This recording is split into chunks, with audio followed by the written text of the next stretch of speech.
Lindsay and Brian, imagine you're driving down a dark road like this and all you see are headlights coming at you. It's a wrong-way driver. Do you think you would have time to react, or would you trust your car to do it for you? Let's look at this, Lindsay. They're tear gassing right now. That's why we have our masks on. We just got tear gassed again. We can also hear the officers coughing in the background because people started throwing things at the police officers. Water bottles, rocks, water itself. Imagine sitting in your car and someone opens your door, snatches you out. That's exactly what happened to one woman here at this gas station on Saturday. This has been a very hotly contested race between incumbent Jamie Harrison and Senator Lindsey Graham. What sets the two of them apart, and why are you so confident that South Carolinians will re-elect Senator Graham? Well, Senator Graham, number one, is a conservative, and he's a Republican, and conservatives outnumber liberals in South Carolina 2-1. And when you walked up on that highway and you saw that 16-year-old, the first thing you did was you grabbed him and told him he had a choice. What is that choice? Right now, he's 16. It's not his fight. It's my fight. It's that black woman's right. They're fighting this generation. Of course, they are going to keep counting tonight, and they are telling me there's about 2,500 provisional ballots that still have to be counted, but those will be counted next Thursday. So this snow over here might be pretty, and it's light. If we're taking a look at it, let's grab it up. This is that light, fluffy stuff, that snow here, and if we grab some of this slush, it's that wet, juicy, really slippery stuff. I want to show you something. This piece of wood here, we picked it up. This is about 15 pounds. So just imagine how dangerous even the pieces of the tree are as they fall down. Protesters weren't moving. The police just started advancing out of nowhere and using those pepper balls.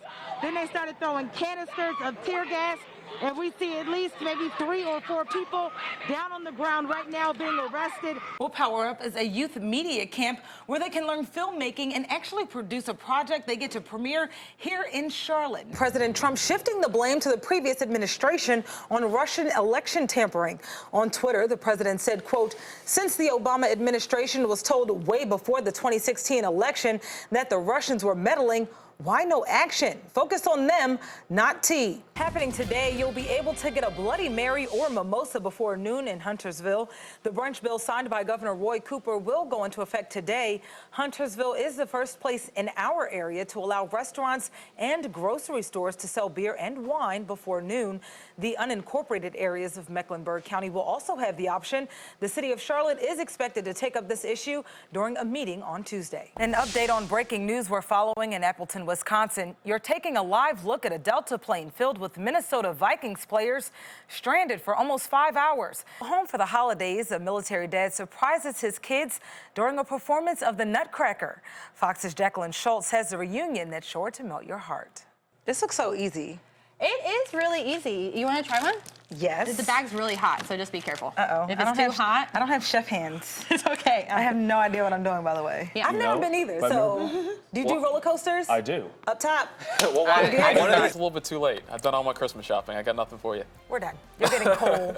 I'm putting coal in your stocking. You're the best.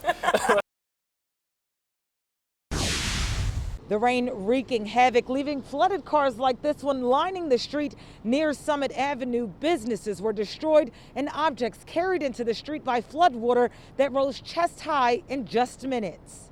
It's devastating. People's livelihoods are in this building.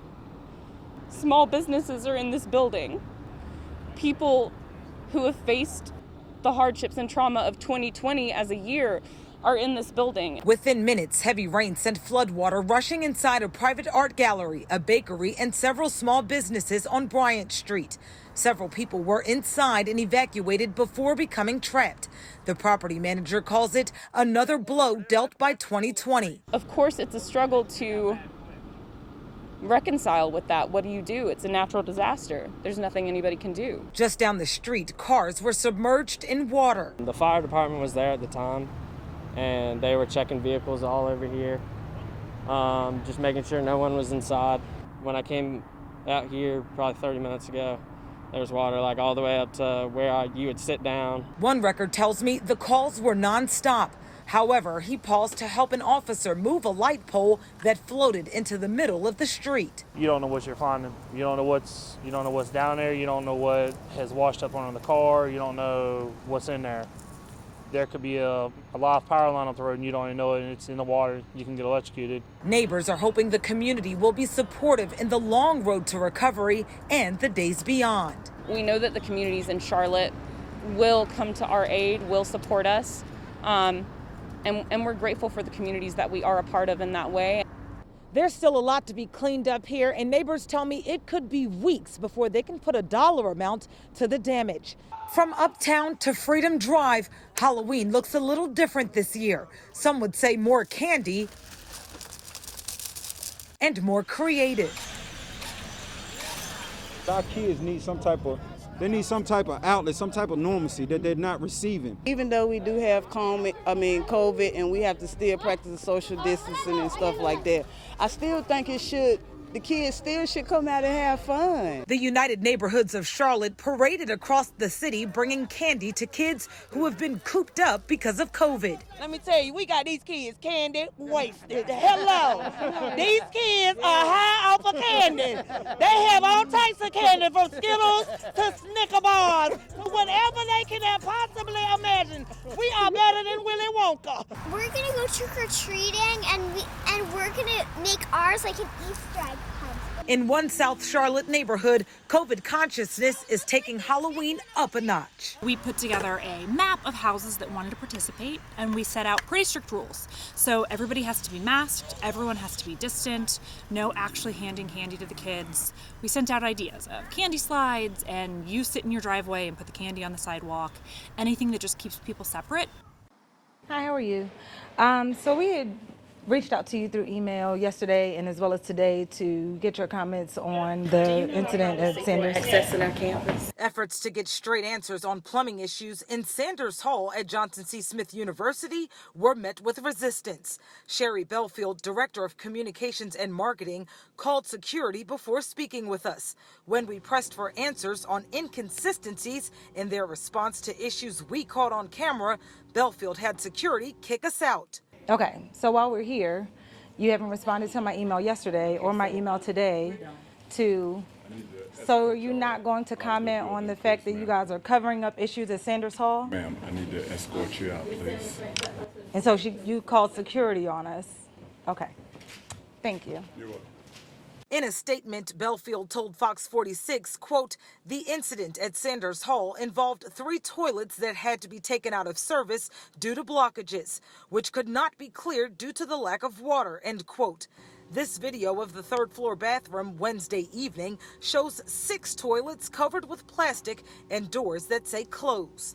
They want all of us to go to the 2nd floor. 100 girls, they want to go to 4 stalls and share 1 bathroom, which not only is not safe, but that is a fire hazard. Belfield's explanation of toilet blockages caused by a water main break also don't align with what the plumber inside the dorm told Fox 46. Hi, are we able to go to the bathroom right now? The 1st floor has good toilets. We're almost done with this floor. We're working our way up to the 3rd. Oh, you're changing all the toilets out? Yeah, we're not changing all the toilets, but we're fixing all the flush valves on all of them. Okay. Tonight, students tell me the toilets have been fixed. Belfield still has not responded to our emails, but we will continue to press for answers for students and their parents as to what caused the toilets to break and how it was able to get so bad.